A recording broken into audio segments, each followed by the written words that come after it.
This is how Amazon delivers your orders. Over the past couple of years, Amazon has grown to become one of the biggest e-commerce platforms in the world. And with that comes a big question. How exactly does Amazon deliver so many packages so fast? In this video, we're going to go over all the steps it takes for your order to get shipped out from Amazon warehouses and delivered straight to your front door. The first step in delivering your order is picking and packing. And if you've ever wondered why Amazon boxes are all that same size, well, there's a reason for that. It turns out that the vast majority of products sold through Amazon Marketplace actually come from third-party sellers who just use Amazon as a platform to sell their stuff. The only thing that Amazon actually sells itself is what's known as first-party inventory. But even then, they don't actually store that much themselves. Instead, they'll often send their manufacturers to do it for them. Manufacturers store the product in these giant warehouses called fulfillment centers. And most of these are actually operated by third-party logistics companies like DHL, FedEx, and UPS. So when you place an order with Amazon, they'll direct the manufacturer to pick it out and ship it off to you. If the manufacturer doesn't have enough stock in their warehouse, then Amazon will ship it directly from its own warehouse. And they have thousands of those all across the country. This is why when you look at a map of Amazon's facilities, it looks so similar to a map of Upsend FedEx facilities. They share a lot of the same real estate. Speaking of which, all of these delivery options are actually just different branding for the exact same thing. Like UPS and FedEx can both deliver Amazon packages, and even the USPS can handle some deliveries for Amazon. However, they all have one thing in common. They all rely on scanning technology to keep track of where your package is. Every single package that gets shipped out through these networks is given a unique tracking code. This code will change as the package moves from one facility to the next, until it eventually reaches your mailbox. And every scan gives Amazon more information about where the package is and how fast it's moving. Using this data, Amazon can estimate exactly when the package will arrive and tell you about it on the tracking page. But before we move on, be sure to give this video a like if you learned something new or found it helpful. And if you're really liking the content we create here, consider subscribing to see more like it. We'll even let you know when our new video releases early. Now, getting a package from the warehouse to your front door involves several key steps and players. First, the package is loaded onto a truck. These are typically semi-trailer trucks that are between 40 and 53 feet long. Each truck can hold thousands of packages, which are usually bundled together into bigger packages to save space and time. Then the truck drives to a nearby Amazon sortation facility. These facilities aren't as big as the warehouses we talked about earlier, but they serve an important purpose. See, before the package can be sorted, it needs to be weighed and sized. And once that's done, a label is printed and attached to each bundle, telling the workers where it needs to go next. At this point, the packages are separated based on the truck they need to go to next. And that could mean anything from a regional air hub to another warehouse or a sorting center. Some packages might even end up back at a retail store, especially if you opt for in-store pickup. In fact, many retail stores have dedicated areas within them for packages that are picked up in this way. So the next time you head to the store, be sure to look around back, and you might see a whole bunch of Amazon boxes back there. Once the packages have been sorted and sent off, the workers at the sortation facility print a shipping label for the final leg of the journey. These labels are much smaller than the ones the bundles had at the beginning, and they include all of the information needed for the last-mile delivery company to get it to your house. Once it arrives at your local post office or other delivery facility, the mail carrier will scan the label and match it with the address on your mailbox.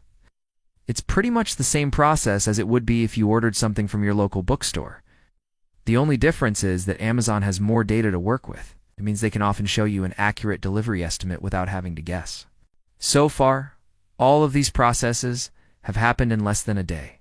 Picking, packing, and shipping are very streamlined processes that are designed to get your package moving as quickly as possible. After all, speed is Amazon's top priority. But once the package leaves the warehouse, it enters what's called the transportation phase, and this is where things start to slow down a bit. Amazon uses a variety of transportation methods to get packages to their destinations, including planes, trains, and automobiles. Well, not really trains, but sometimes it does use cargo ships too. The main goal during this stage is to get as many packages as possible to their destination with minimal effort. and that means a lot of packages will spend days or even weeks in transit. For example, if you live in New York and order something from an Amazon warehouse in California, it's likely going to get shipped to you via UPS cargo plane. Planes are the fastest mode of transportation Amazon uses, but they're also the most expensive. That's why Amazon has invested heavily in building its own network of cargo planes. The company currently has more than 80 aircraft in its fleet and is leasing even more as it continues to grow. Cargo planes allow Amazon to move packages quickly and efficiently across long distances, reducing transit times and improving customer satisfaction. However, they're not always the most cost-effective solution. Amazon uses cargo planes to transport high-value items or items that are needed quickly. For example, if you order an expensive piece of electronics or a high-demand item that's in short supply, Amazon may choose to ship it via cargo plane to ensure that you receive it as soon as possible. Additionally, Amazon also uses cargo planes to transport goods internationally. This allows the company to expand its reach to new markets and offer customers a wider selection of products. That said, despite investing billions of dollars into building its own cargo plane fleet, Amazon still relies heavily on partnerships with other airlines to move its packages around the world. In fact, Amazon has partnerships with more than 10 airlines worldwide to help it move its packages as quickly and efficiently as possible. Amazon has even started using drones to make deliveries. And while this isn't the norm just yet, it's likely only a matter of time before we all have our packages delivered by drone. It's still pretty rare to see drones making deliveries today, but Amazon has been testing drones for quite a while now, and it seems like it could be a natural fit for the company's operations. After all, Amazon already has a ton of experience with drones. The company has been using drones to inspect its warehouses for quite some time now, and it's even used drones to deliver packages to customers in remote areas. Drones are able to make deliveries much faster than traditional delivery methods. In fact, Amazon claims that its drones can make deliveries in under 30 minutes. This would be a game changer for Amazon and its customers. So it's definitely something to keep an eye on. Alright, now that the package is on its way to your local post office, it's up to the last mile delivery company to get it to your front door. Last mile delivery is the final leg of the journey, and it's often the most expensive and challenging part of the delivery process. That's because it involves a lot of back and forth between the delivery company and the customer. You see, when your package arrives at the post office, a mail carrier will scan the label and try to deliver it to your address. If no one is home, they'll leave a notice and try again later.